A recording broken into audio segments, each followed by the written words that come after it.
কি অবস্থা, সবাই কেমন আছেন? আশা করি ভালো আছেন এবং সুস্থ আছেন। আজকে একটু ভিন্ন রকম আয়োজন চলছে। আসলে রমজান মাসে সবারই মন চায় একটু এটা সেটা খেতে।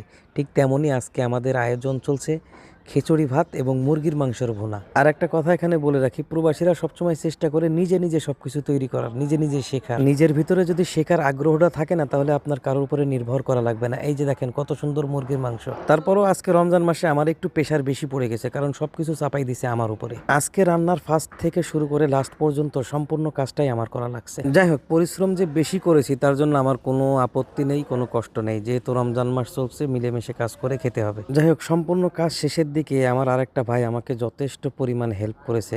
এখানে আরেকটা কথা বলে রাখি, আমাদের বাংলাদেশে যেমন ফলের দাম বেশি, ঠিক আরব দেশে উল্টা। আরব দেশগুলোতে অনেক ফলের দাম কম। অন্যান্য আরব দেশগুলোতে কেমন দাম আমি সঠিক জানি না, আমি ইরাকে থাকি, এই জন্য আমি ইরাকের দামগুলো বললাম। যারা ইরাকে আছে অবশ্যই ভালোভাবে জানেন। আর এই যে দেখেন আমাদের প্রবাসী ভাইরা সবাই উপস্থিত আছে এখানে, সবাই খাওয়ার জন্য বসে গেছে অলরেডি। আর প্রবাসে হাসি খুশি থাকাটাও খুবই প্রয়োজন। এই যে দেখেন আমাদের রাজু ভাই খুব সবসময় হাসি খুশি থাকে। আর তার চাইতে বড় কথা হলো, আমরা প্রবাসে থাকলেও মনে হয় না যে আমরা প্রবাসে আছি। প্রবাসও আমাদের একটা বাড়ির মতোই আর কি। একসাথে আমরা 10 জন 12 জন একসাথে খাওয়া দাওয়া করি, একসাথে ঘোরাফেরা করি।